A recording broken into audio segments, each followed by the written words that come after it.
Warm greetings and welcome to today's Nigerian Leadership Series, the African Leadership Group. God bless you all.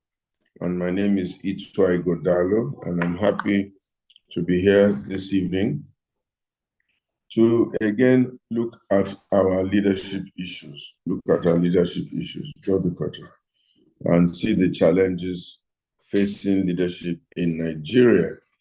Today, we'll be having a very, very interesting conversation with somebody that I think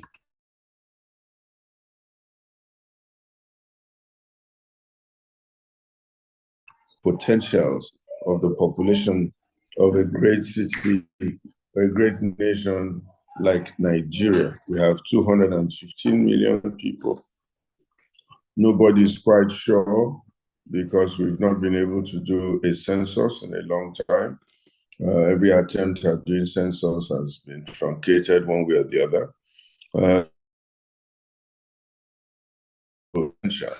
So I'd like to welcome you all to the Nigerian Leadership Series of the African Leadership Group. The gentleman who's going to be speaking to us today is the Chief Executive Officer and co-founder of Sycamore, an award-winning peer-to-peer lending fintech platform that connects lenders to borrowers. So if you want to lend money or you want to borrow money, you need to talk to Sycamore, okay? And has empowered over 100 people and businesses across Nigeria. Prior to working in Sycamore, he gained experience in finance strategy, having worked with Shell, KPMG, PwC, and so on and so forth, including a fintech company in Nairobi, Kenya. He has a bachelor's degree in economics from Bowen University. He's a chartered accountant like myself and has an MBA from the Lagos Business School and the IESE Business School in Spain. He enjoys business and is deeply passionate about making Africa a better place to thrive for all. Please welcome with me Babatunde Akinmoses, that will be talking to us today on Nigeria's population potentials. Babatunde, you are most welcome in Jesus' name. Amen. Amen. Thank you very much. Thanks for having me. Good evening, everyone. Good evening to you. Let me just ask a few quick questions. How did you find yourself running Sycamore, and what was the motivation? What gave you the idea? What gave you the inspiration to go into that kind of enterprise? Okay, thank you very much. So straight away, right? What had happened for me, I was working at PwC then, and I had a very small side business that partnered with my person that was doing laundry for me, right? We partnered to run a very small laundry firm. And this was why I had my day job. So it was running operations and I was just providing oversight. But what I discovered is when we wanted to expand our business as a small business, it was very difficult to get a facility from a bank.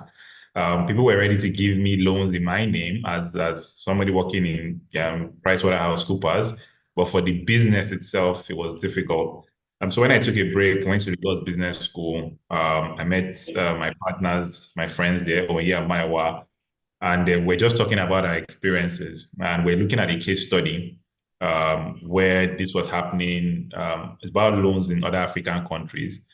And then we looked at the data for Nigeria, and then we found out that for small and growing businesses, there's very, very, very little access to loans. And if you could even get it, it would take too long for you to get it from a traditional or a commercial financial institution. And we said, okay, let's try to solve this problem. So we used our experience and some of the experience we also had from looking at case studies at Lagos Business School to really start Sycamore. We opted for the peer-to-peer lending model because we thought it was a way to aggregate capital that wasn't being necessarily utilized by the lenders, and the rest is history. Interesting. What does peer-to-peer lending model really mean? Peer-to-peer lending model. Also, Yeah. the benefit of not knowing. Okay. Yeah. So it's really simple, right? So it's a platform business. We act as aggregators, more or less, where people can lend through us and they can borrow as well. And then we just make sure that both counterparties gets the capital really, as opposed to, yeah, that's it. Okay. So, what's been your experience so far in putting this together and running it? What's been your experience? It's been very interesting. I think it's been humbling because there's been a lot of challenges um, from different aspects. I think for one, you appreciate the depth of the magnitude of the problem because there was there's so much demand for credit. But then when you start to get into the nitty-gritty, we might sit down to, we can criticize, traditional financial institutions like banks and other big houses. But when you get into the street, as they say, and you start actually disbursing loans, you know why it's so difficult and why it takes so much time and why the banks put in so much processes in place. So the experience has been, like I said, it's been humbling. It's been tough, but at the same time, it's also been a very good learning opportunity and a blessing in code because in growing the business, we've run the business for 5 years now, and one thing that's really helped us is being able to leverage on our existing experience, network, and even credibility.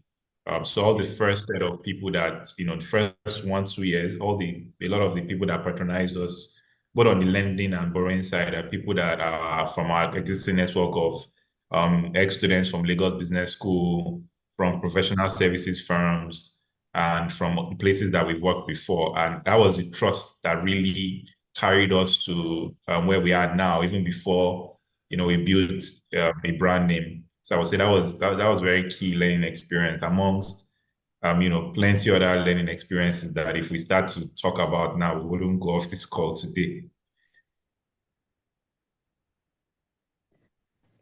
Okay, you say you've been able to take care of about 100,000 people. What's your average loan book size, if I may ask? Okay, average loan ticket or the loan portfolio as a whole? Well, the average disbursement, what sort of are you how many people you say you've empowered or you worked with about 100,000 people? Yeah, yeah. I'm just Oh, okay, yeah. So we give all the way from our minimum ticket size as of today is 100,000 naira, but that goes all the way to 10 million naira. So we're really all about supporting small and medium-sized businesses. I mean, people call us and say, "Oh, I want to get 100 million," and we say, "No, that's not the market that we are serving, right?" So we're really after the small and medium-sized growing businesses. okay. So what do you do for NPLs and how do you manage defaults and people who, one of the challenges we have in Nigeria today is you don't have a fully implemented national ID system and Yeah. a fully implemented method of tracking people and also a KYC method that's not so strong and things like that. Or what's your portfolio like? Yeah. So that's a very good question. So I think something that's really helped us is a hybrid of both technological and offline ways of measuring and assessing risk. So in addition to the existing identity databases that Nigeria already has, because we are mostly primarily digital, right? We're able to also add some more technological aspects to verifying people. So, for example, our mobile app today does liveness checks, so that we can actually verify that it's actually a human being taking this thing. And also for large loan ticket sizes, we also have we partner with some address verification and offline agents too that help to verify that. So it's a hybrid approach where we're taking multiple sources of data, all the way from the credit bureaus. They're working quite well now compared to before. We have three major credit bureaus. We are analyzing bank statements in real time. And we also have a database of verified, businesses and employers too. So people that when we need to verify certain information, we can do that as well. So I would say it's a mix of, both offline and online approaches, where we are getting as much data about the person as possible, and using that data to then, make decisions. And that's been very helpful. But does it mean, as you said, it's not like lending business, the risk business, right? So every now and then, definitely you have you have some of those ones that might be difficult to collect.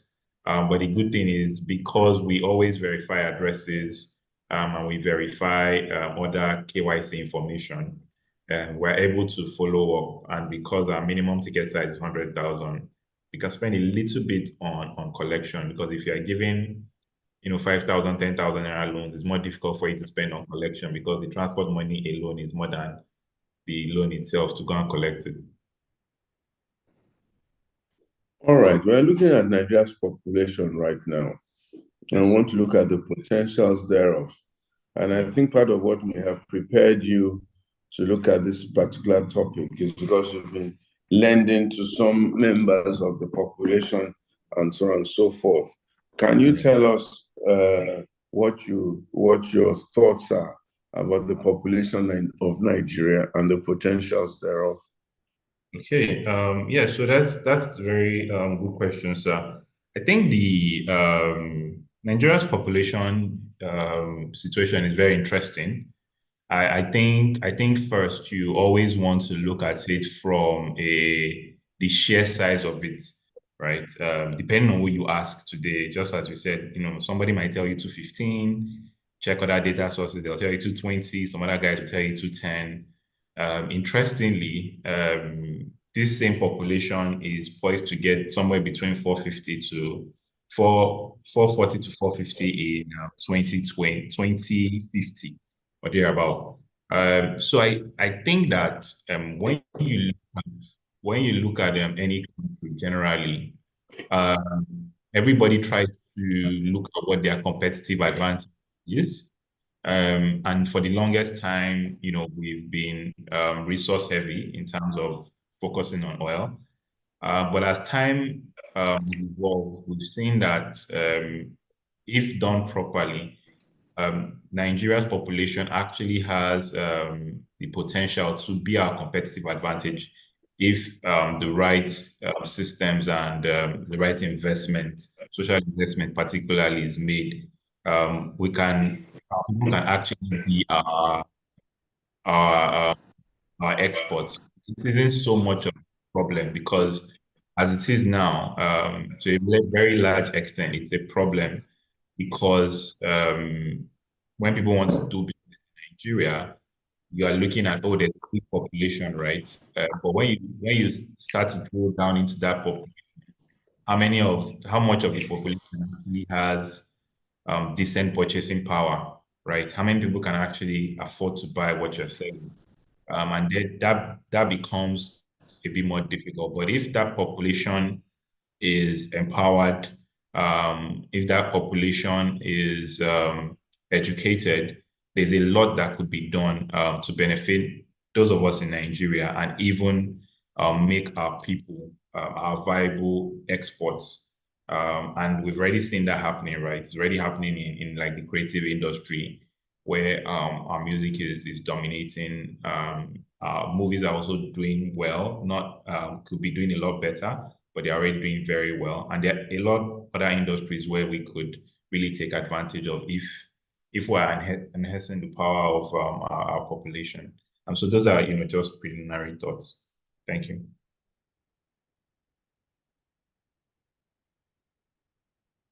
I don't know if I'll stop here. Yeah. Okay. Sorry, I got cut off there a little bit. Okay. So, what is the potential of this population, and what do we do with the population? And if you are president of the Federal Republic of Nigeria, what would be your policy direction with regards to the population that we have? Yes, so that's a very good question. As president of Nigeria, wow, I think the most important thing is to empower the population socially and economically, right? So when we talk about socially, we need to be prioritizing education. I'm not sure we prioritized education enough, and there's evidence that this works, right? If you look at the US, for example, the US spends so much on education, and you can see the dividend it has yielded over time. And the whole idea of investing so much in education is the fact that people can then begin to innovate, people can do research, people can do things that would benefit us, benefit the country, and then that can be exported. So I think education is very, very, very important in terms of just empowering and getting the most out of that. And we've seen, places like Singapore, right, really keying into that policy and taking off um, by just powering down on education. Something else very important, of course, healthcare. And healthcare is even funny because when you look at the $1 to $2 billion spent on health tourism annually in Nigeria, it already shows you that is the benefit you can capture from that is enormous, right? Apart from people just being living healthier lives, you already even solve the forex issue, which is not solved, but at least you reduce or minimize that because right now, if I ask, almost everybody on this call, one of the most interesting debates happening right now is FX. FX. Everybody's worried about the cost of the dollar.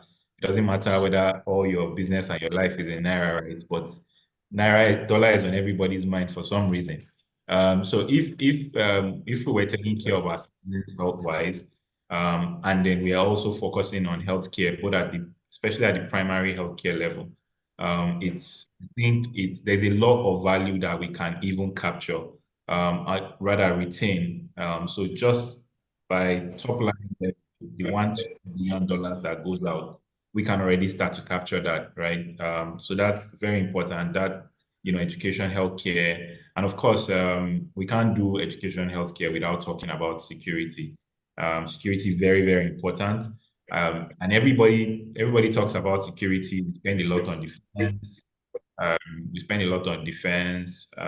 We spend a lot on defense and securing the borders for a while, but that hasn't translated.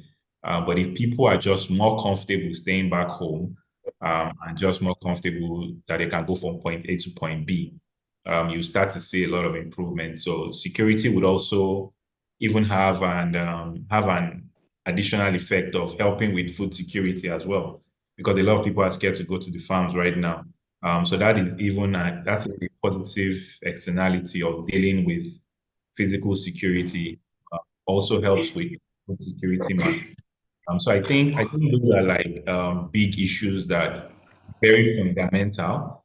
But a lot of time we tackle some of the more superficial, not superficial, but top line issues like we focus on infrastructure, we focus on a lot of the financial engineering of the economy, we focus on CBN. But if you go back to the fundamentals of education, healthcare, things like security, you then start to empower your population so that it becomes a strength as opposed to a weakness. But why do you think successive governments from the time of Tafawa Balewa, even to now, do not seem to be paying the right emphasis on education? Why do you think so? It's a no-brainer. Why has Nigeria treated itself this way? That's a very good question, and it's one that I ask myself every day. I think it's be difficult to we can theorize of what the answer would be, and I would say to some extent, I, I'm almost tempted to think that maybe oil was not so much of a blessing as it ought to have been, right? Maybe we got infected with the resource cost. A lot of things, as petrodollars were coming in, a lot of things started to go downhill. So it was like money was coming in, and attention to things like education, infrastructure, agriculture started to go down because the way oil industry works, you turn on the tap, and your oil comes, right? And I feel like that sort of maybe distracted. And this is a theory and hypothesis, if you may, sort of distracted us from some of the more fundamental, longer term issues because there's money now, and you're not thinking of educating educating the future to keep that to keep sustaining that should I say that prosperity. So I think maybe in a way, as much as it's been a blessing, there's also been a negative part of that easy money that came from oil exploration. Okay, so yeah, but if we got easy money from oil exploration, uh, I thought what we should have done was to invest that money in things that are more meaningful and more sustaining. Yeah. So why, I mean, you are a father of 12 children. Your income used to be $100,000 a year. You've been sending your children to school, one or two of them maybe were not able to go to school. And then you suddenly get $1 million or $2 million. And the next thing you do, you go and buy a Rolls Royce. I mean, what happened? I honestly don't know because the situation has been different from some of, well, not everybody. If we take a cross section of, I like to look at oil producing countries and see the trajectory a lot of them have gone. There are some that it has almost driven crazy. People like, some other countries where they've not used it well at all. But the other countries, particularly, I find the story of the United Arab Emirates, really doing well with their petrodollars in the same amount of time.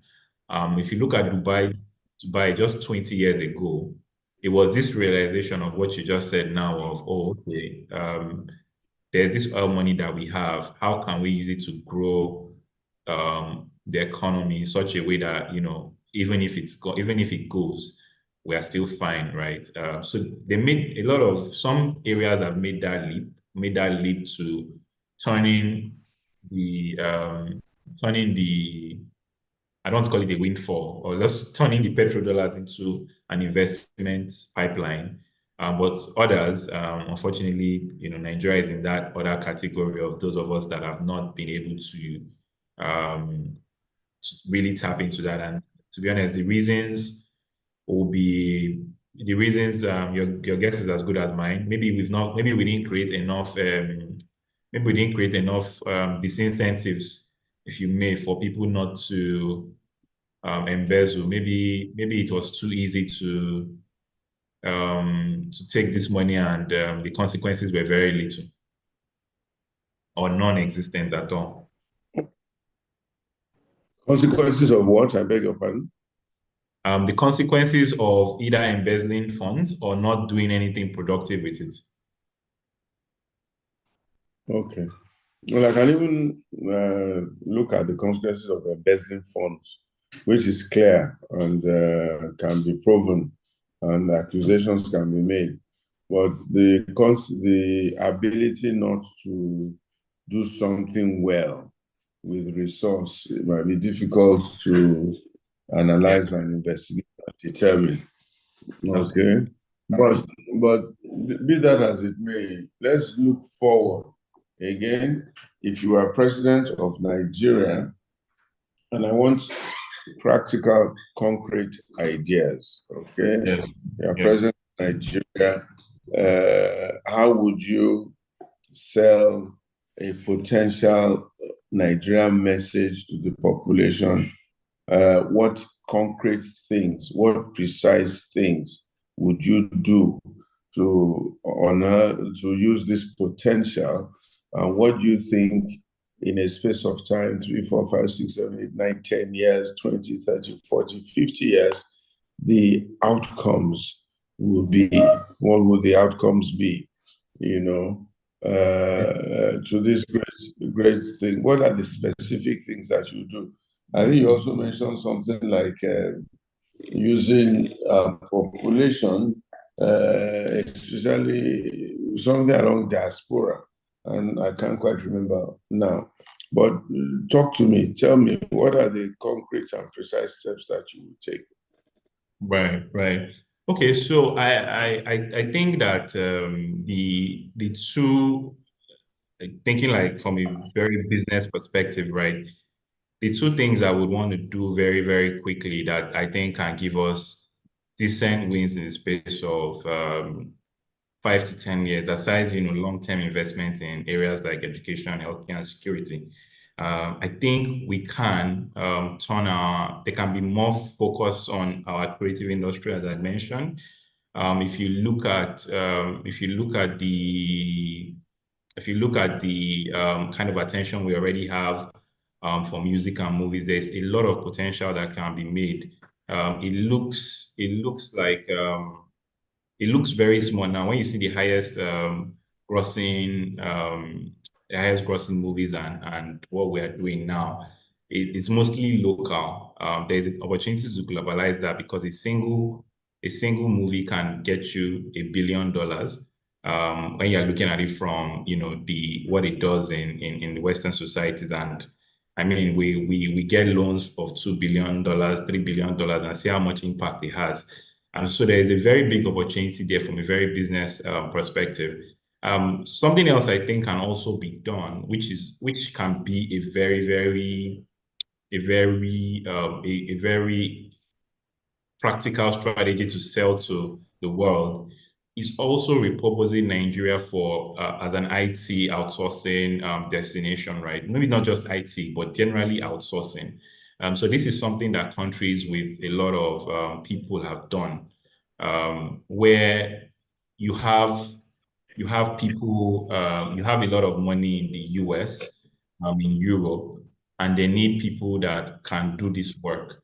Why don't we quote and unquote position and market Nigeria as a country that these people could come and get resources from? And we've started seeing it happening in technology, right? During COVID, a lot of people realized that there's a lot of talent in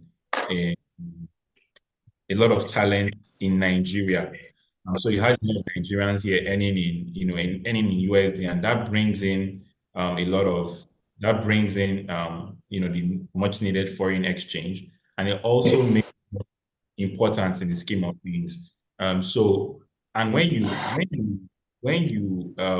start to market, or when you start to position Nigeria in that aspect of saying, let us be a country where people can come to when they need human resources for skills. It also broadens into other industries as well. And we've seen people like, India, China take very big advantage of this. And it's even a plus to that nation. How I would sell it is you can even pay less, but even you can pay less than what you are paying your people to do this work for you in the US, for example. But what you're paying here will still be significantly more than minimum wage, right? And so it's a win-win for everybody. So I think there's a very, very big opportunity to reposition Nigeria with our one of the largest youth populations in the world, as somewhere that those countries can come and get skilled people. But obviously that goes hand in hand with ensuring that they are skilled. So while you're investing long term in education, you're also thinking about it from a perspective of specific skills that you can quickly empower people with, and then we can then start to sell specific industries, which you can target manufacturing. We can target, like I said, tech. Again, tech is easy, not easy, but It's simpler to do because there is you don't necessarily require capital investments, especially when it comes to software and the more software and intangible type of skills. So you can, quickly harness that. And I think within a relatively space of time, you can do that. So yeah, those are very very quick areas that I would want to focus on if I wanted to reposition Nigeria as a place where our human resource can be tapped from. Two specific things. Sorry,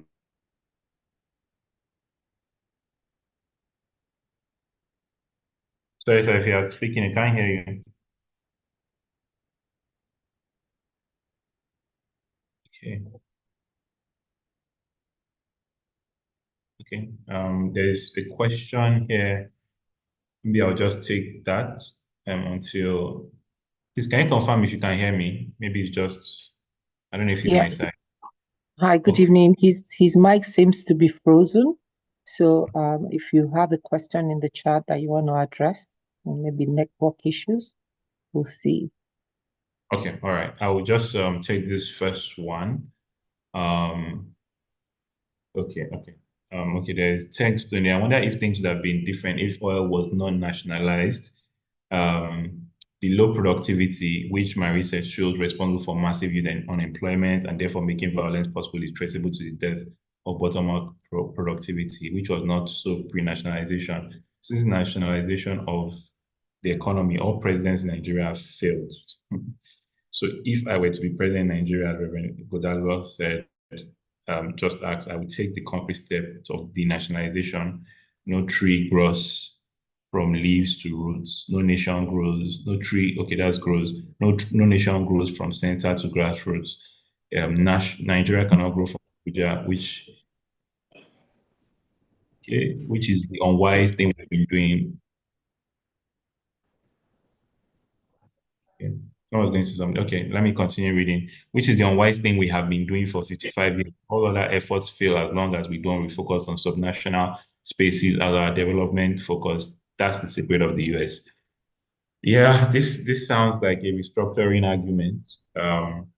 Thank you very much, Mr. Olajide.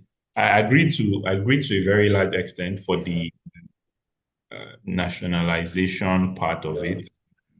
I think you can look at the data and start to see that from the time of the oil boom, it looks like we stopped focusing on other areas. So there's a clear correlation.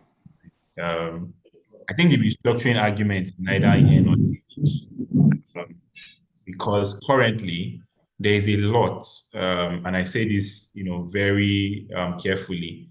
There's a lot that actually be done at the state level with the current constitution that is not being done. Education, healthcare, a lot of those things, the states actually have rights over it. Yeah, there are some things that the national government will argue about for policing and whatnot, but there are still a lot of things I think that can be done even under the current structure. But for some reason, we don't seem to hold our state governors to account the same way we do for the president. It's so tilted towards president, and the state governors can more or less do anything that they want. And people are not up in arms about it. So I think there's some orientation that or reorientation rather that needs to go there that is not being done at the moment.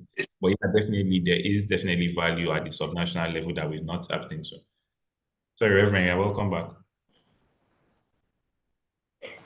Yeah, thank you. I'm sorry. We're having the usual technology problems, which is the challenge sometimes people have with turning Nigeria into an outsourcing destination. And maybe that's what I wanted you to speak to. What are the specific things that you would do to turn Nigeria into an outsourcing destination? And right now, about 3,000 Nigerians live I think, on a monthly basis out of this country, or is it on a daily basis? Okay. The planes are full, people are going, they're not coming back, and it's a lot of brain drain. The irony is that most of them, when they get to their countries of preferred destination, have done exceedingly well and have excelled in almost every area: medicine, engineering, architecture, even routine management. You speak to some 3, 4, 5 people, Nigerians in the UK, most of them, some of them are even working for government in the various boroughs, in the various councils and things like that.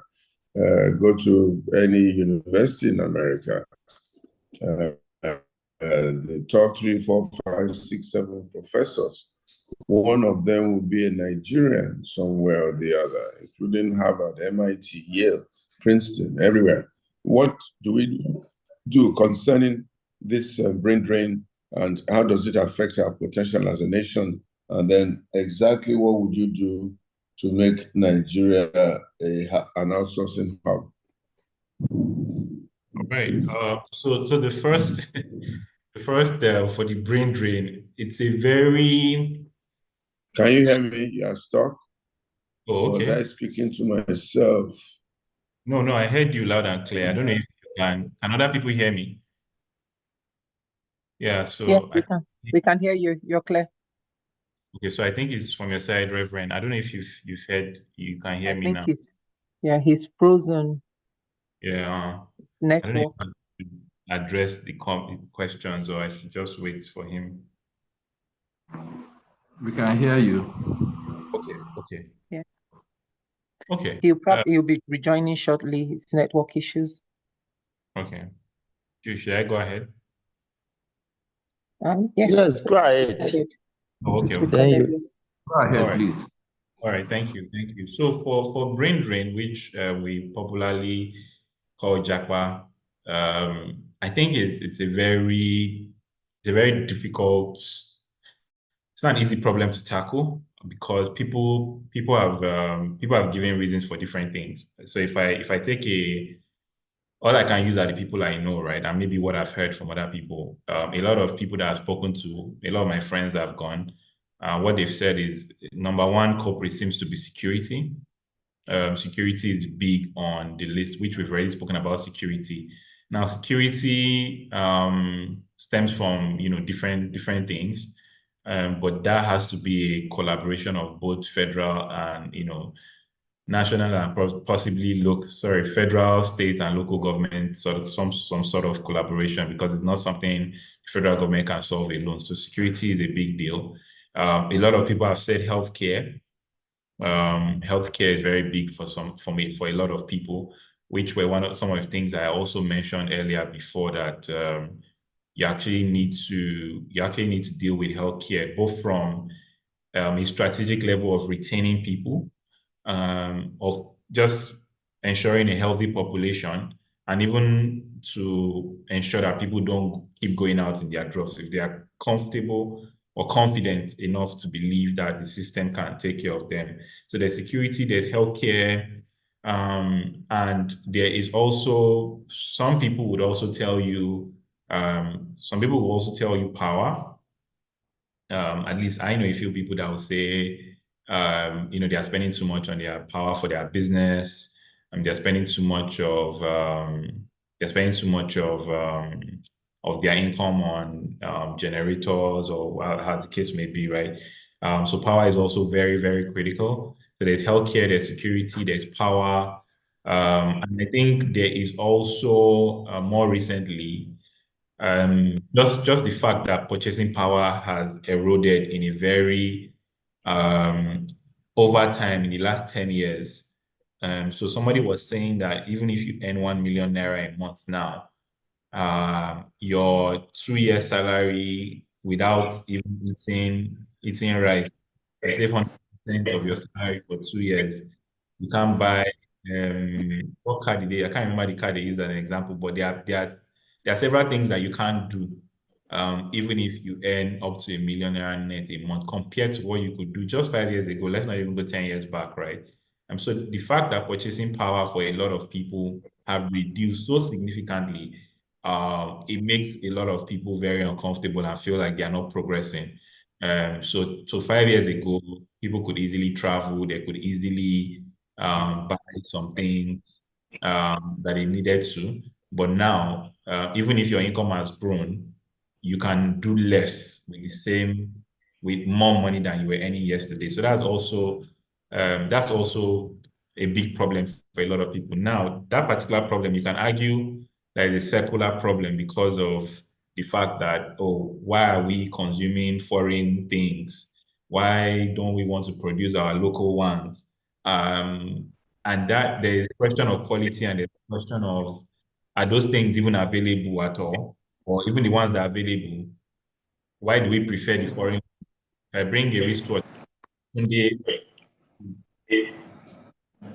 sure you won't prefer a Rolex. So there's that. So those are some of the things. So I mentioned 4 things that need to be addressed, which are not easy to address. But I mentioned security, healthcare, power. I mentioned purchasing power too. So those are some of the things that, if dealt with, I think is to increase people's confidence to want to stay back. Now, so that's one, the brain drain issue. Now, the second issue, which is what are the steps I would take to turning Nigeria into an outsourcing destination? This is what I would do personally. First, I would do a supply and demand analysis where, from a supply standpoint, how many people, what are the number of skilled hands that we have that can actually do this work, right? And then you go and look for the demand side of things. Let's go to the countries that you want to attract. What are the industries that are labor intensive? Now that word is very key. What are the labor intensive industries? If you don't identify the labor intensive industries, then you can't take advantage of the labor population that is here. So first, demand supply gap analysis of supply here, demand there. Now, when we look at the demand on that side, we also have to do an industry type analysis where, of all these industries, what are the ones that we can scale up within the shortest amount of time? Now, these industries, there are plenty of industries that use a lot of people. But if I say, for example, that we want to open a lithium factory in Nigeria now, where you bring your companies in the US that rely on lithium, that might take a while, right? The resources, the time to build the factory, and all of that, right? It might take a long time.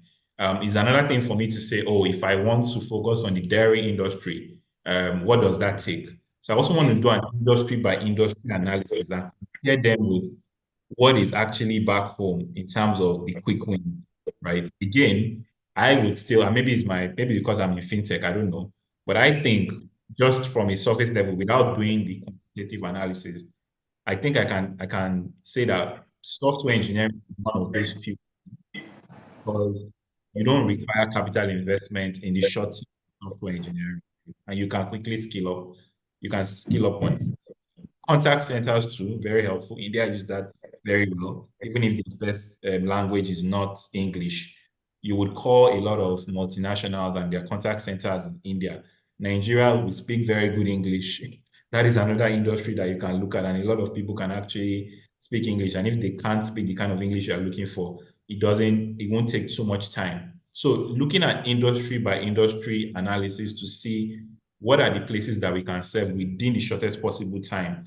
And then third phase is actually then looking at the countries you want to target. Now, one of the things I would look out for is obviously English-speaking countries. English is our lingua franca nationally, right? If we are going to have some sort of work that is going to be outsourced to our side, usually, not necessarily everything, but again, we're looking at shortest possible wins. You're looking at English-speaking countries and companies. So, from a practical step-by-step perspective, supply demand, industry analysis, looking at the language barrier, then you can go on your roadshow. Your roadshow, basically, you're trying to attract the companies, give incentives. incentive doesn't have cash.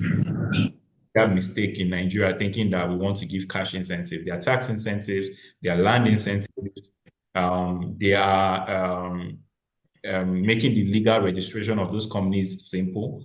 So there are all these sorts of incentives, and then you attract those guys to come and actually do business here.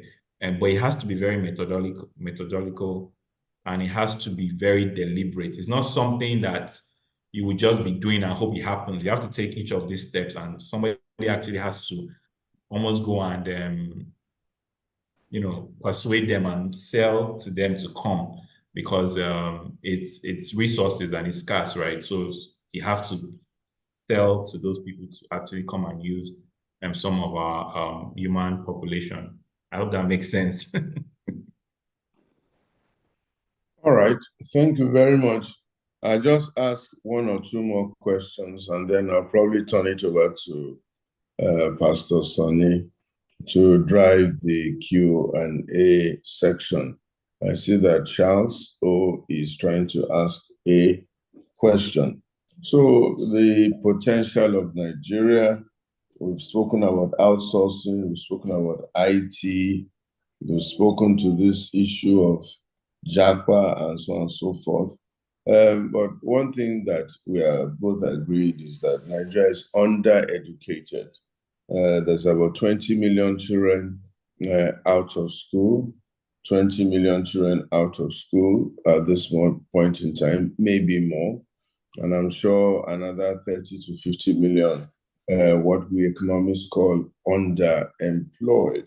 What are the strategies you are going to put in place to ensure that we rev up education, maybe have 100% education, 100% children in school, and ensure that the education is also relevant? Because part of why people are unemployed or underemployed is that they don't receive relevant value-adding education. And then finally, how would you ensure, what would you do about creating jobs for our people? What would you recommend to government to do about creating jobs for our people? Okay. Yes. So I think the first thing, which is more even mentally than actual groundwork, is we need to appreciate the fact that education itself is responsibility of both federal and state government. It's not just at the federal level.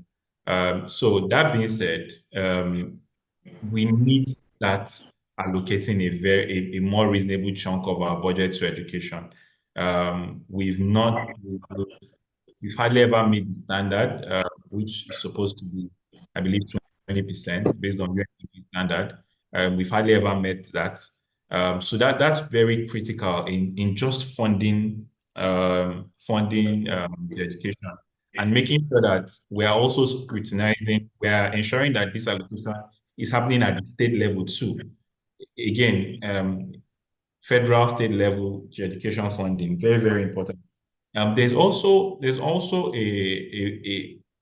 very important to focus on, a comprehensive, curriculum overview or review rather, because I visited schools and I see that some teachers are still holding teaching notes that are out of date, concepts that are out of date. It's like teaching somebody to use typewriter, in today's world, right? I don't know if there are still schools doing that, but that's just an analogy. So that's very important. And then, we must also start to shift from more skilled based to from more theory based to skilled based work. And I know that people have said this before, where the polytechnics are not empowered enough. The companies should be mandated to take polytechnic degrees just as seriously as BSc. And it is true, right? Because remember, when I was talking about outsourcing, for outsourcing, the guys that are going to bring outsourced jobs here, they're not going to ask for, their priority is not the theoretical degree or whether you had first class or 2-1. They are after specific skills. If you want to outsource the textile factory, can you guys sew very well? You want to outsource a contact center? Can you speak very well? Can you handle customers? These are all very specific skills that we can address, and that we can do that through polytechnics or any kind of formal structure, really formal or informal structure. The most important thing is that it gets done, right? It gets done. I think that's very important. I think that was the first side of the question. I'm trying to recall the other question you asked, Reverend. I think you had to do with let's get my notes. Job creation. Job creation, yes. Job creation, job creation is very interesting. I think that job creation is okay. First, the people that employ in a lot of countries, people that employ the most, there's only so much government can employ, right? So what that means is that we need businesses. You look at the biggest businesses in the world, they employ thousands of people. And SMEs also employ, right? As business start as small businesses, they grow gradually, they become big businesses. You encourage, you start to employ more people. So it's a bit counterintuitive, but the truth is, to create jobs, you need to create an enabling environment for industry and businesses to grow, to start and grow, because this is businesses that would employ people. And now we've spoken about enabling environment, infrastructure, power, incentives, and regulatory issues. But that I think should be the focus, because it's a way to kill multiple birds with that one stone of making it easier for people to start and grow businesses. And there's a lot that involves. When I hear a lot of people talking about job creation, they're talking about, government should do a road. If they do a very big road, it will create a lot of jobs. And that's not bad, right? It does, but a lot of those jobs are temporary. They should build this, they should do this project. Project by its very nature starts and finish. It has a timeline. So employ a lot of people, but a lot of casual workers, and it's quite temporary. So I believe, and this is my philosophy, is that my view is that the government should be focusing on policies that make it easy for people to start and grow sustainable businesses, because that is how those are the people that really get to employ a lot of people at the end of the day, right? And there are a lot of, again, positive externalities that come from that, be it in tax payments and creation of local goods and services, such that we don't have to import as much as we're doing. A lot of things, right? Then not to even talk about employment.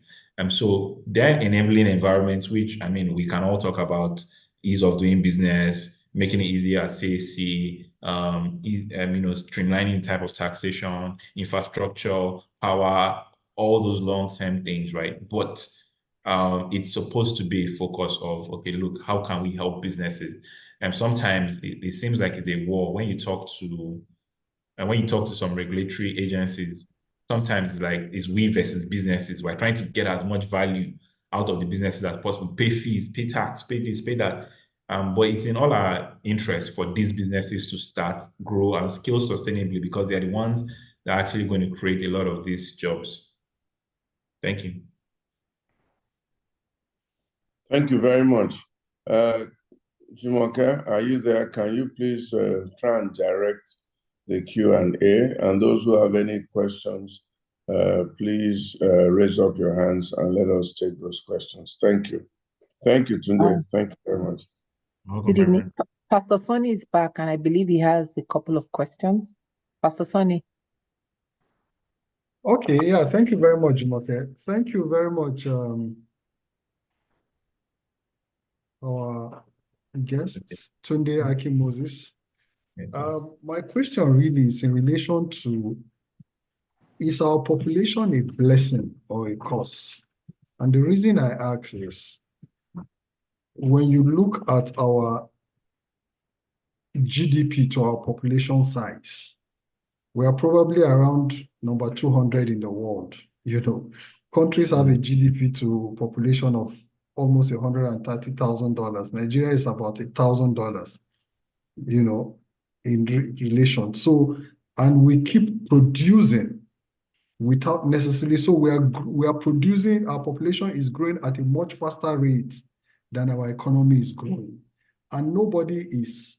So should we continue on this trajectory, or should there be a deliberate policy to look at how we are expanding or growing our population so that there can be better management, better quality of life, and all of those kind of situations? Yes, yeah. Thank you very much, Pastor Sonny. Yeah, so brilliant point. I didn't even have time to touch on it, but I just shared my screen. So I actually looked at the data for the last few years, right? You can see I compared GDP growth rates and population growth rates, and you can look in the past few years. Population growth rate is very consistent and steady. It has been between 2.6 and 2 the lowest I think is 2.41 in 2022, but it's very steady. It's always between 2.41 and 2.6, 2.7, and it's very consistent, which is why you can reliably project what Nigeria's population would be in 10, 20 years, because it's been like this. That's okay, well, that's giving the assumption that our data is correct anyways. So there's that. Now, if you look at GDP growth rate, on the other hand, it's quite sporadic, right? 6% in 2014, negative in 2016, negative in 2020, and then the last 2 years still up and down. So what that tells me is if we had sustained the levels that we had 2014, 1999, 2014, when we had 5 to 7% average GDP growth rate, maybe we shouldn't have been too worried. But now we need to start worrying, right? So to your initial question of, is it a blessing or a curse? I think right now, and this is my personal opinion, I think right now it's more like a neutral factor. I don't think we've yet made it a blessing or a curse per se, because maybe slightly towards more negative region, but the situation is not yet, I wouldn't call it like a very, very bad one. But what I think is that it has the potential to be a very, very big blessing, because of a lot of things we've discussed on this call, and because of the fact that it's steady. Now, I think that if we institute like education around benefits of family planning and small family size and all of that, I think we can even manage it, because I would be careful. I'll be careful about fertility or childbirth policies, because a lot of the countries that implemented the one child, two child policy, a lot of them are reversing, and they're even trying to give people incentives to have more kids, because they've seen that as the population grows, they are not having able-bodied men and women to men particularly to do a lot of the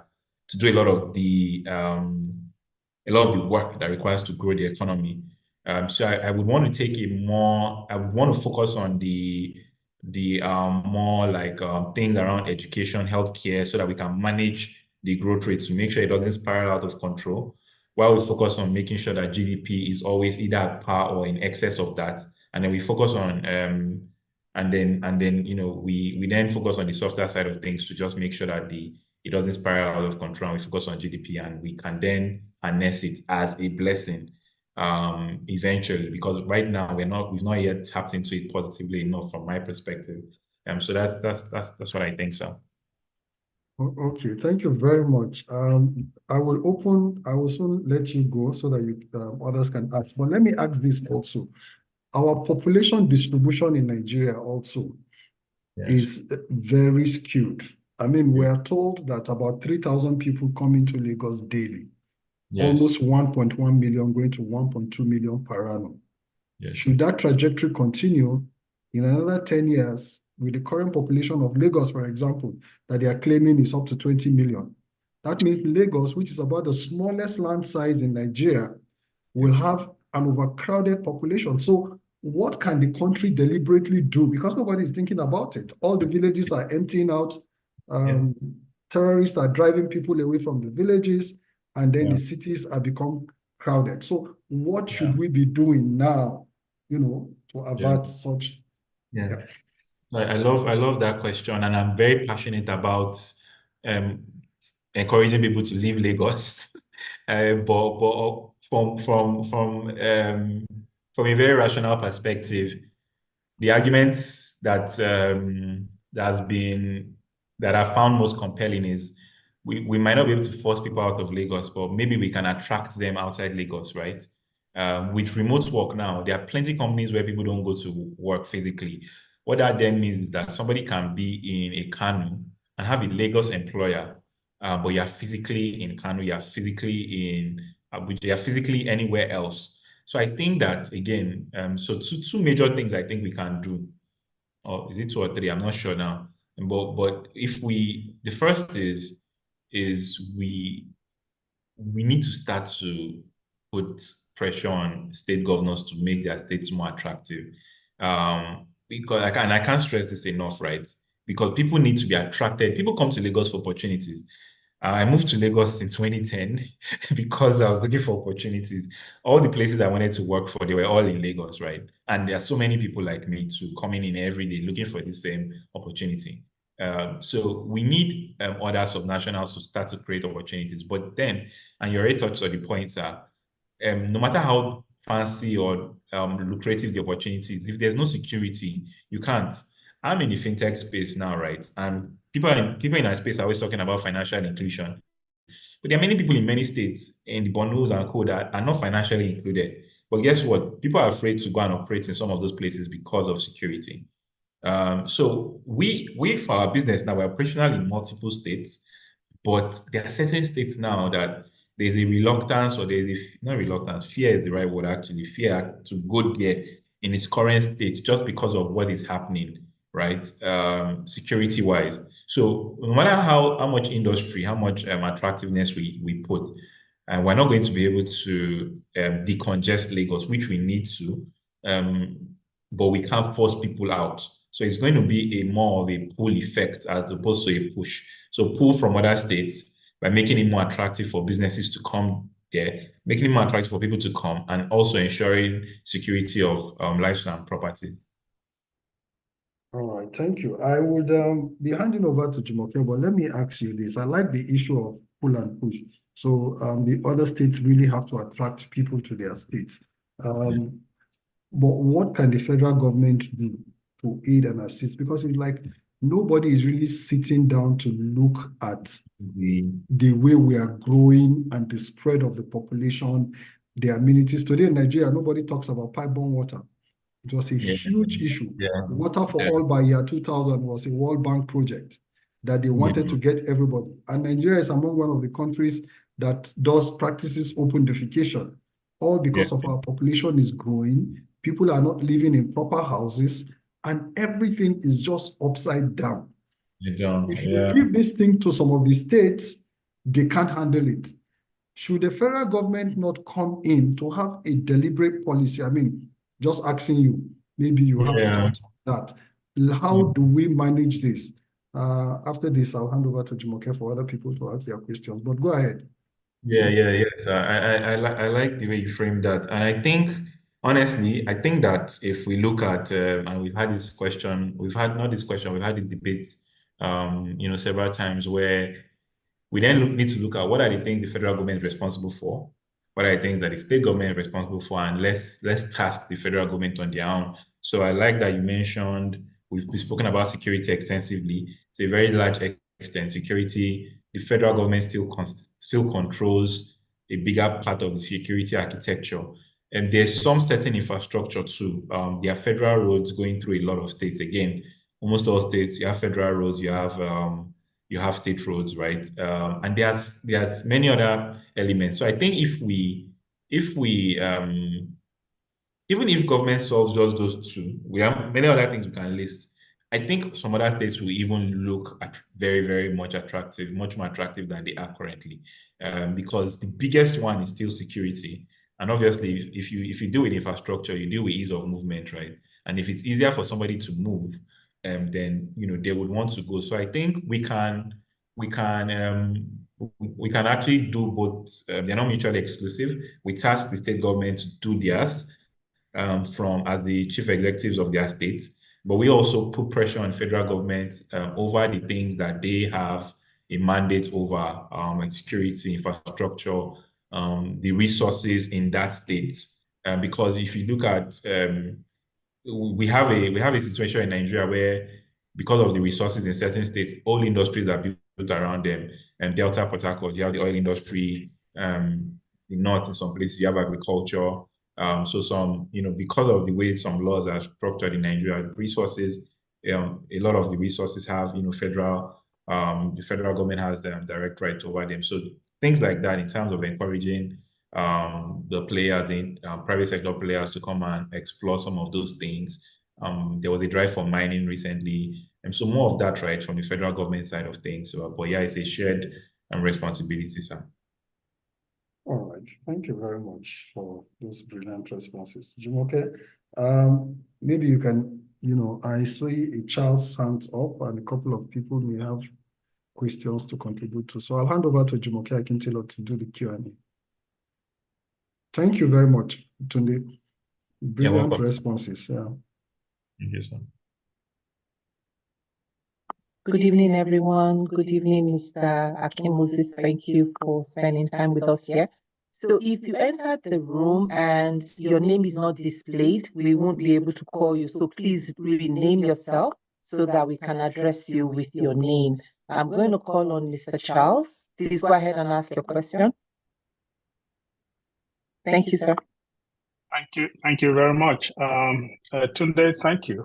Thank you for your presentation. Thank you for your analysis, but I particularly like your expressions about outsourcing and how it can be done to Nigeria and with Nigerians. Many of us remember Bangalore. Bangalore was more or less like a backward place in India before American countries started to go over there because of the cheap labor. And today, Bangalore has become one of the big tech hubs in the world. I always think that even starting with Computer Village, that can be an example of where companies can outsource their repair centers to Nigeria, let those young men and women who don't have jobs today have an opportunity to make a living. Ghana is doing it. You talked about the call centers. We have, I don't want to mention some countries. These people can't even speak English. Yeah. When you pick up the phone to call AT&T, for example, they send you to Timbuktu, somewhere out in space. You can't even hear what those people are saying. Everybody is doing it. I think we have to encourage companies to outsource to Nigeria. I think the biggest challenge a lot of companies have is it's not easy doing business with Nigeria and Nigerians. And unfortunately, we have so much expectation from the government. We put too much expectations on the government to the effect that the government cannot really do this for us. We, as the people, have to say to ourselves, we are going to treat people nicely. We are going to cooperate with them. We are going to remove the barriers to doing business, and then they can rely on us and outsource it to our country, and thereby create jobs. See, the JAPA system that was mentioned is essentially what's happening to Lagos. The reason people are leaving the country is because they want opportunity. And so if Lagos is the state in Nigeria that gives them that opportunity, that's where they're going to come. And it has been that way over years, over decades. So trying to stop it is probably a no-win situation. All right. Here is my question to you, my brother. Especially since you are dealing with data systems and data analysis. I'm just curious, population, the Nigerian population has been one of the biggest contention spots for us. We don't have a reliable population. We took a 40 number. It's 150 million. Now we have been bidding on that 150 million from day one, but we know that is not correct. So what happens is we have this bloated number today, 200-something million people. Where are the people? Where are they in the country? We don't know. So now the concept of garbage in, garbage out, right? It's essentially what we're dealing with. How do you sanitize the data that you use to do your analysis, especially when it is very difficult to trust the source of that data, number one. Number two, there are two things going on today in Nigeria that a lot of people are frustrated with. One is the BVN number, which the banks own. The other one is the NIN number, which the NIMSI people own. Obviously, these two numbers are required to get a passport. The NIMSI and the passport people are under the same ministry. The reality is, as I'm sure you very well know, the database from these two departments don't even talk to each other. They don't sync up in time so that people can get their passport. So there's a whole lot of frustration among people who are trying to renew their passport. What is your view on the need to synchronize our data systems, our database systems, our whatever you might call it, so that at least we can have some trust in the data that we have in our country? Thank you. Thank you very much, sir. You gave a very good exposition, and then your questions have 12 questions to answer. So I'll do my best from my perspective. I think your first question was about sanitizing the data we use for population, particularly because there hasn't been a census in a while, and we've basically been extrapolating what that data is. I would say that for as somebody that did economics and I used a lot of data every day, I would say the first, because we can't manually count the people or for whatever purpose we want to use it for, I would say the first thing is like the purpose of the data.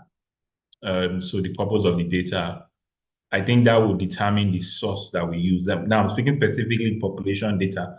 And I say this very carefully again, because if you are doing like a financial industry survey, for instance, using maybe account numbers or BVN data, it's not exactly reliable, but maybe it's a good proxy.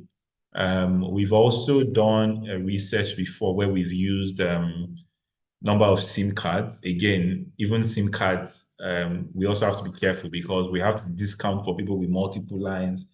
So I think when we did that research, we had to do some findings, and I think it said something like maybe 65% of the population own like 2 or 3 SIM cards. So when we got the number of lines, we discounted it again. Depending, again, if you are doing something else, depending on the purpose, you can use NIN data.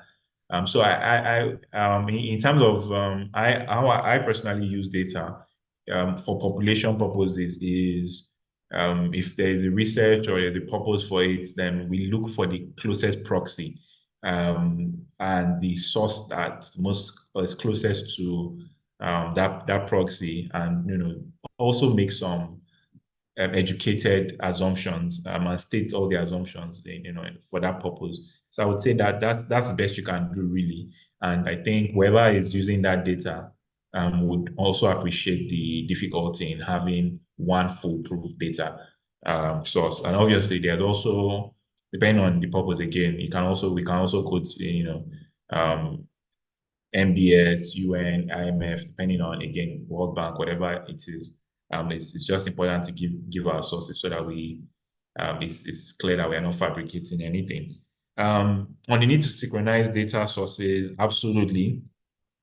And this is a very big pain point for someone that runs a fintech, because today we verify phone number, we verify NIN, we verify BVN. Even the customer you're trying to service, before you finish verifying everything that they've signed up on, they're tired already.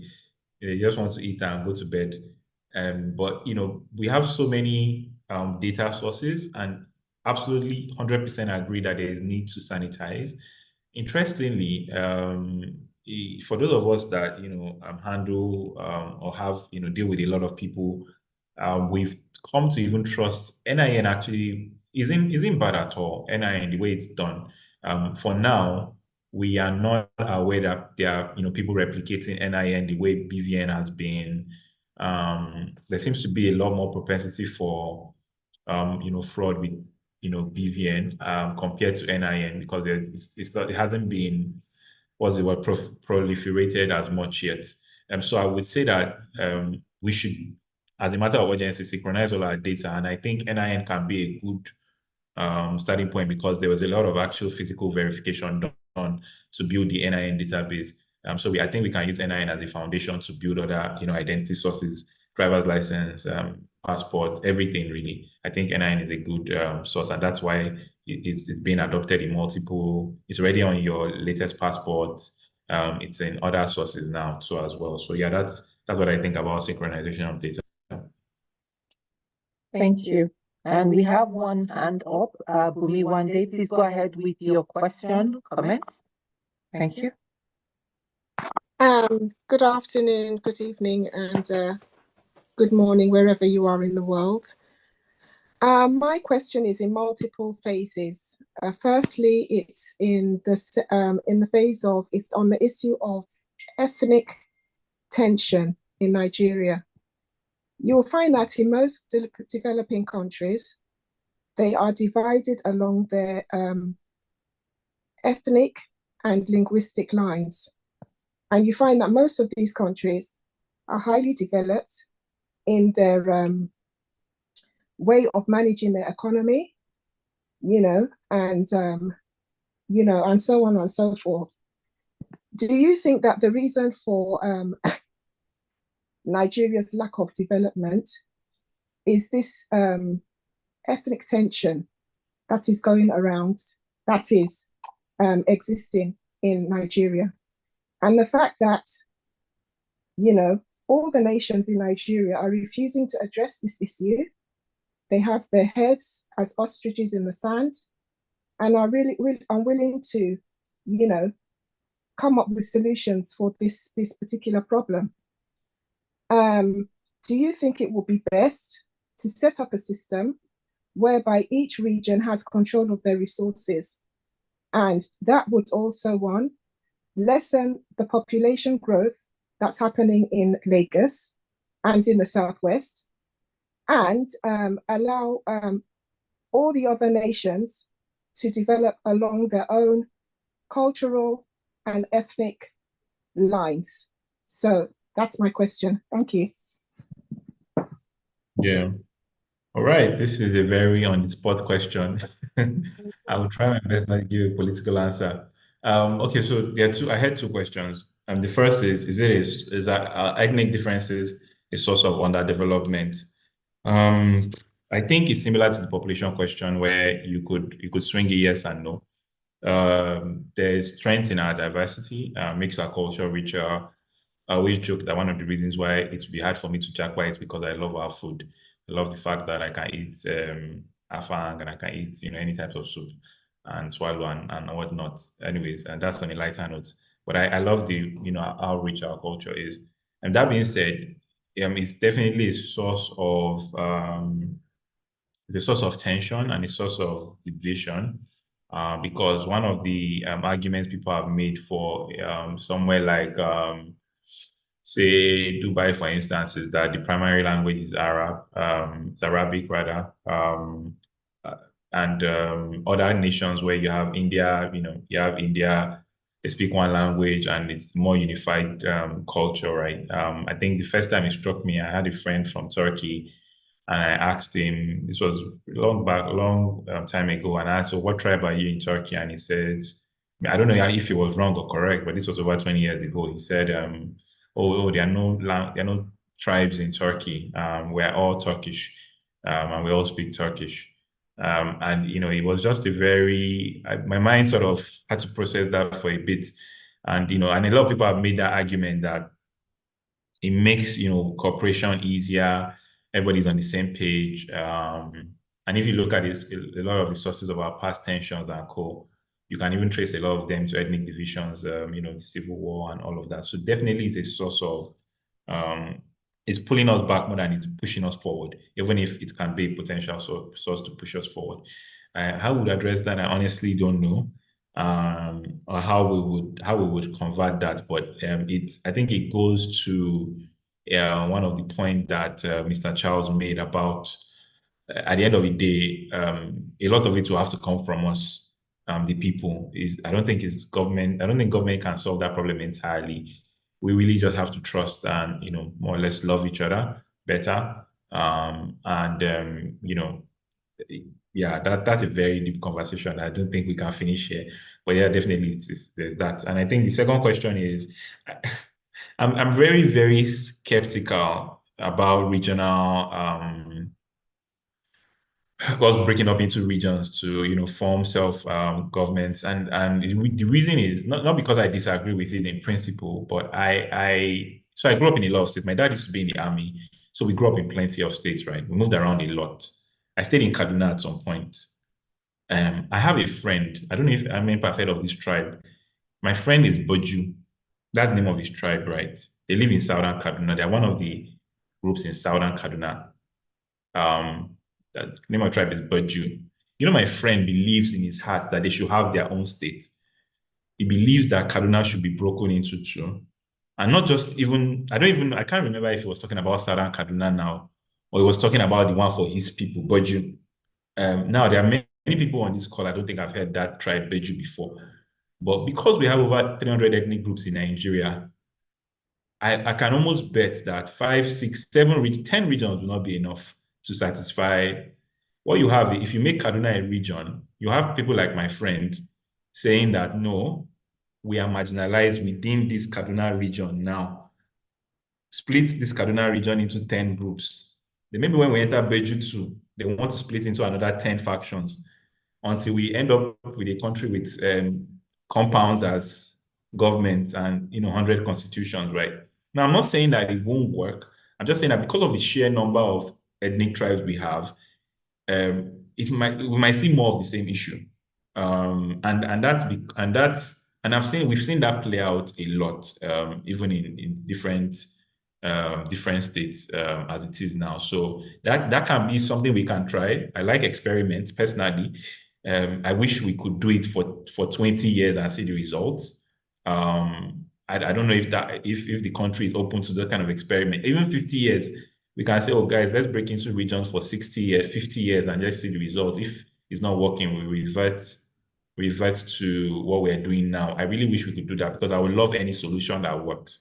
For me, I'm just looking for a system that works. Whether we're together or we are going to be 7 regions, or we're going to be 36 countries inside a region called Nigeria, I'm fine with that. So, that's my personal view.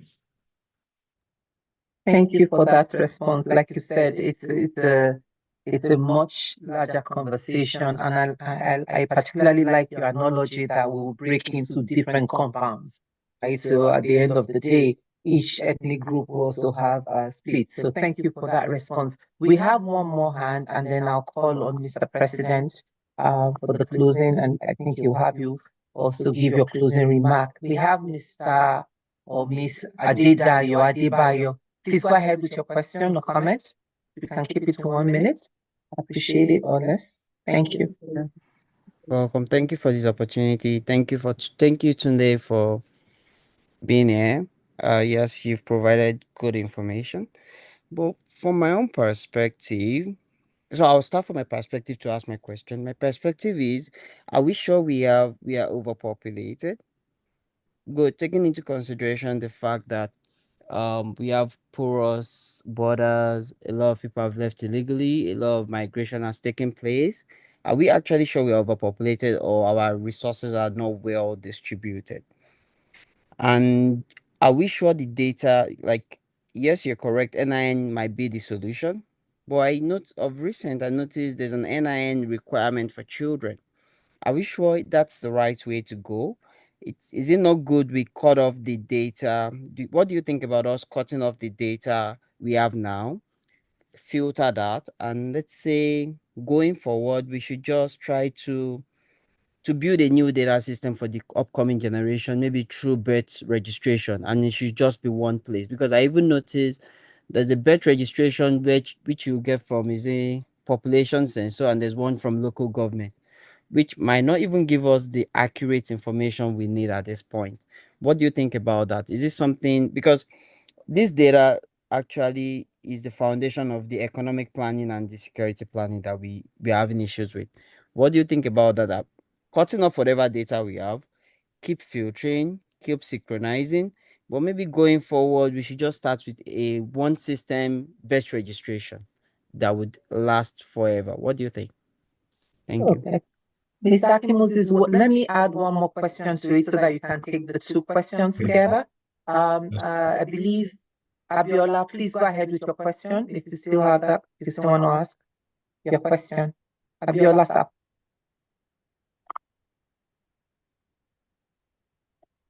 I think we lost the second question. It's here. Mr. Abiola Sapo is you're muted, Okay, sir. yeah. Let me unmute. 1 second. Can you unmute? Okay, let me ask. Please go ahead and unmute. Okay. Thank you very much. Thank you, Mr. Akimoses. What caught my attention now is the issues of this diversity and the multi-ethnic nature of the country. Well, this is my own view, which I think I have done some little study about. We are a multilingual country, multi-ethnic, multicultural, multi-religious. And if you look across the world, the composition of countries that are this way, either of two factors unite those countries. It's either religion or language. And looking at our own case, religion cannot do it.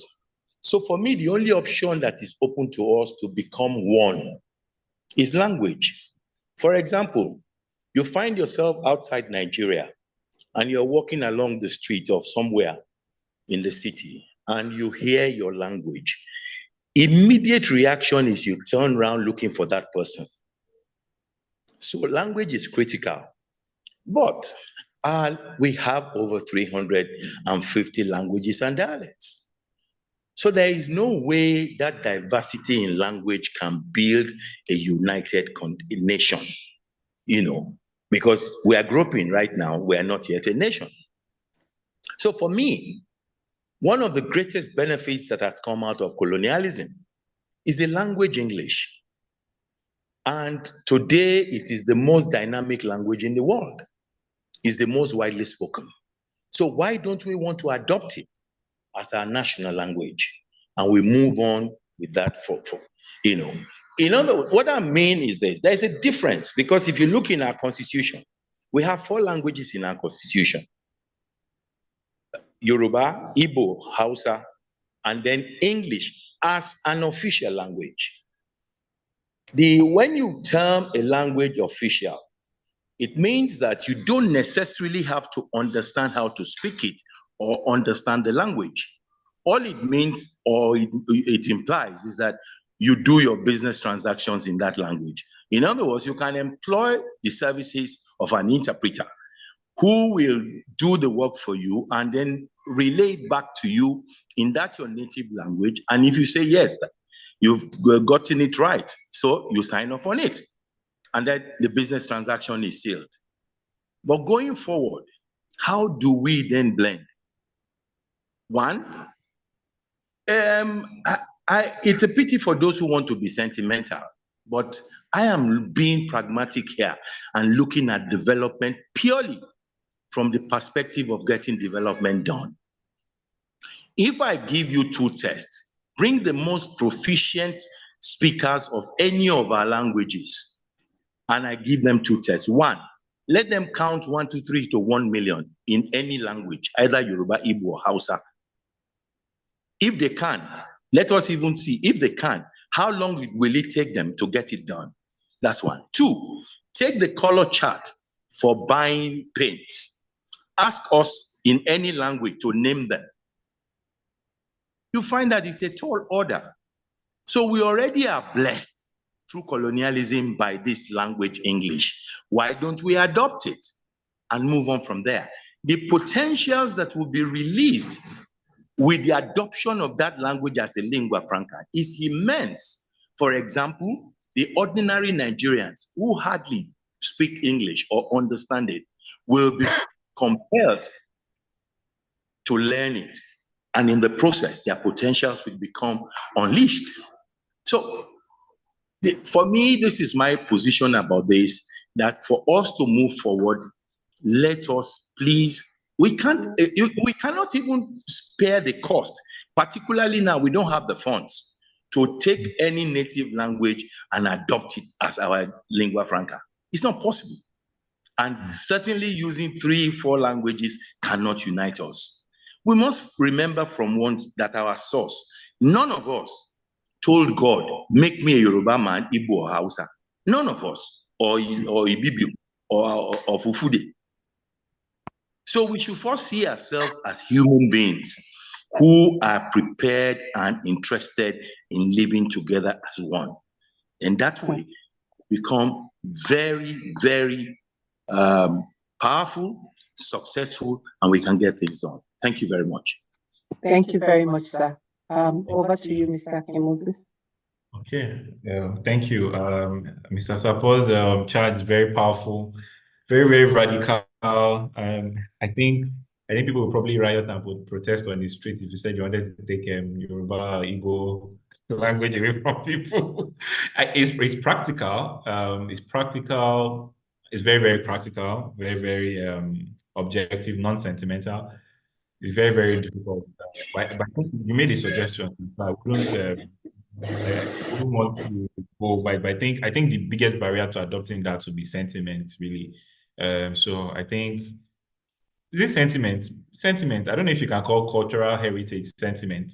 Some people might not like that. I'm just calling cultural heritage sentiment. So from that perspective, it's an interesting thing. I would think about it, and I'm sure our listeners will too. So thank you very much for that suggestion, sir.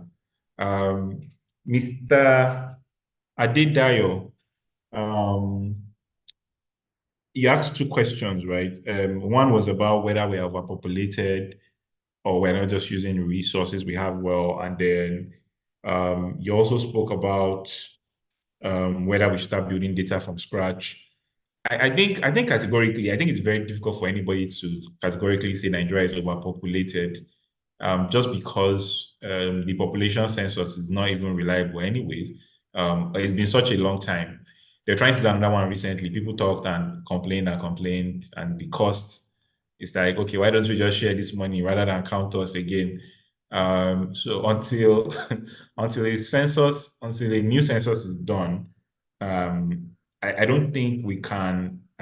Some people have said so. I've seen some reports that have said Nigeria is overpopulated, but personally, I would go back to what I said at the beginning, which is you can't make a statement about overpopulation or underpopulation as that now, because we've not even started to really utilize our people very well. Maybe if we were getting value, maybe if we had some industries where Nigeria was known as the center of excellence for example, somebody had mentioned about, if everybody in the world were repairing their phones in Computer Village or using technicians in Computer Village, maybe we'll be praying for more people to even be born.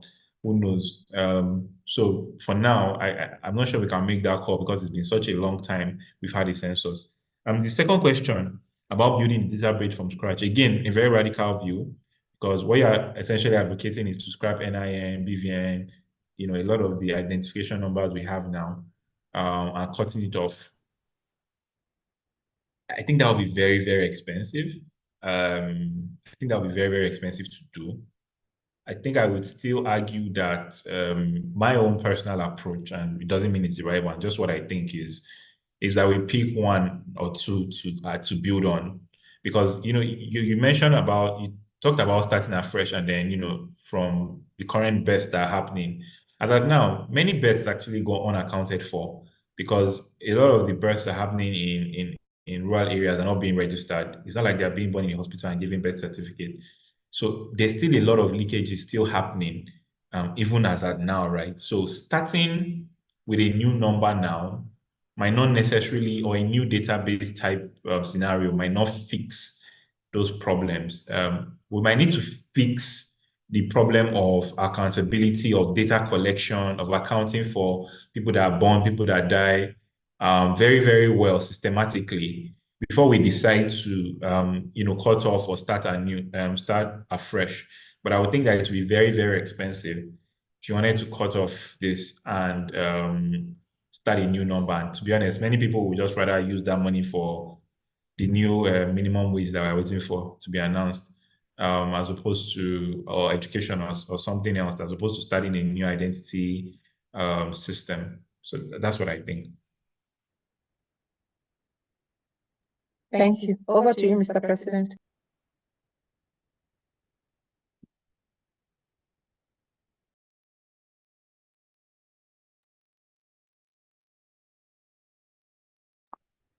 You're muted. You're still muted.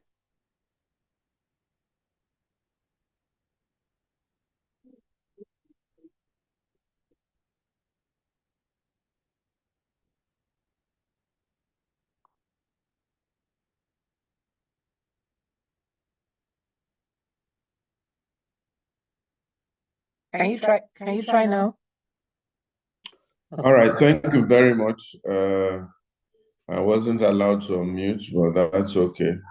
Tunde, thank you so much for your candid opinions, for your thoughts, and for all the work that you have done in this area. We are looking for people that we can work with, people that we can help further deepen the Nigerian and African issue and see how we can bring our nation out of the woods. Education, education, and education, sine qua non, for us to really maximize the potential of the people that we have. If our people are not knowledgeable in this day and age, they're almost not able to do anything. It is knowledge that will make them take right decisions. You know, even in selecting candidates and electioneering, people are not knowledgeable. They're not well informed. So they don't know a good candidate from a bad candidate. And they're just inspired by their godparents or godfathers to move in a certain direction. So nobody has their own opinion. Education is what will make people relevant and give them confidence and the ability to speak and to speak up. Education, especially the right kind of education, is what will add value to a man. Okay, practical education. I gave a speech yesterday in Lagos at a teacher training conference, and the speech was to talk about the benefits of leadership and entrepreneurship in teachers. And I came across, Olu helped me to fish out a tape or CD of education in kindergarten in China. And in that CD, in that particular institute, I don't know if it's all over the place in China, the children cook for themselves at that age. They clean their own tables, they wash their dishes, they are taught carpentry, they are taught how to build houses using bricks and all sorts of things. Some even are taught how to make hair, how to do well, not makeup, but at least hair treatment, and so on and so forth, such that the absenteeism in that school is zero, and they find a way of finding each child's talent and then teach them special skills. The children are busy running up and down. So after they've done their formal side of the education, A, B, C, D, E, F, G, reading, writing, spelling, they then throw them into some practical classes where they cook their own food, eat their own food, wash their own dishes, use bricks to make walls, they even teach them how to sew. And the children are excited, they're motivated, and they're learning things at kindergarten.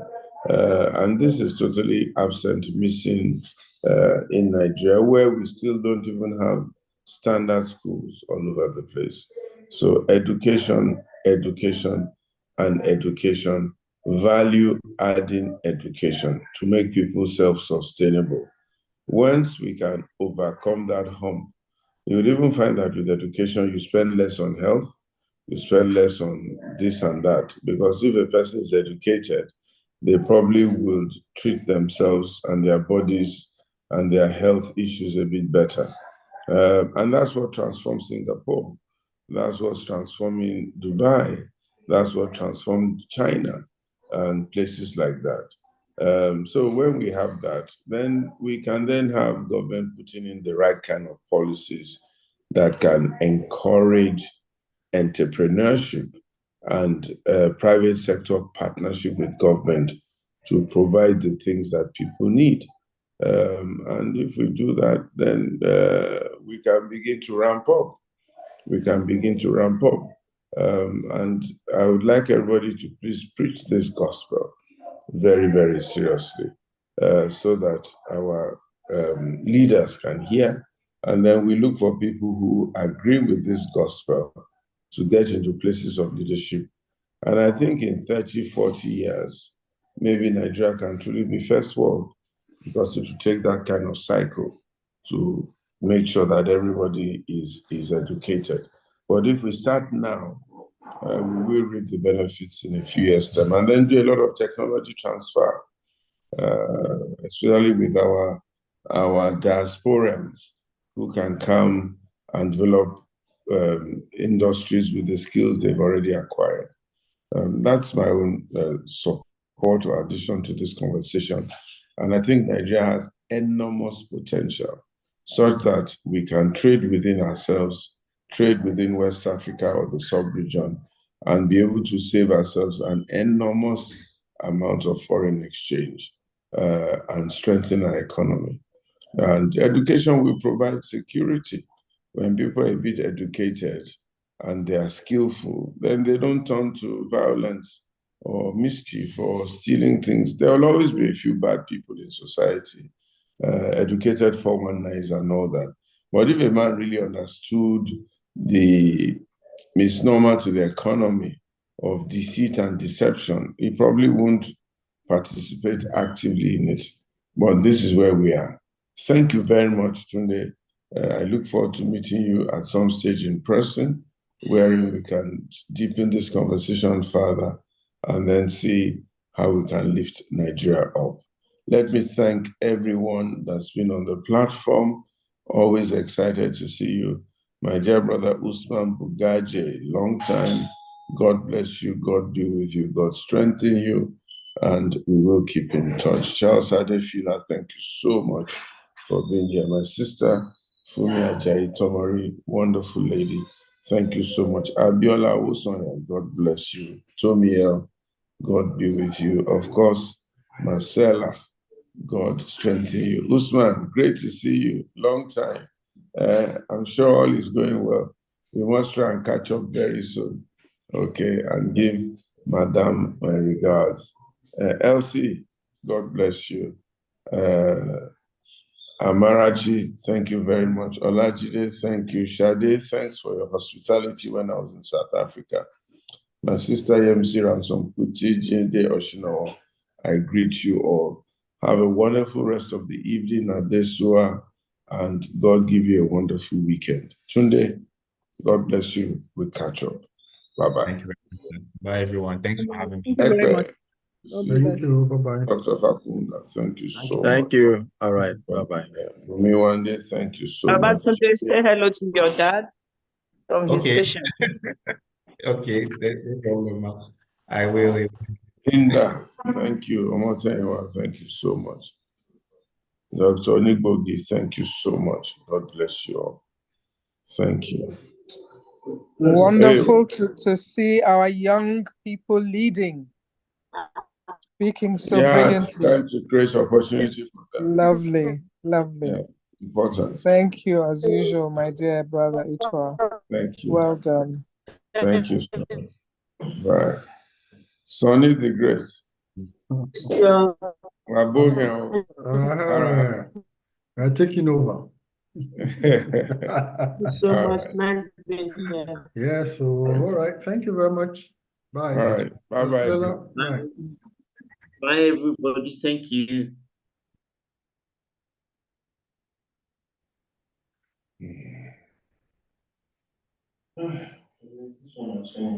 Abi.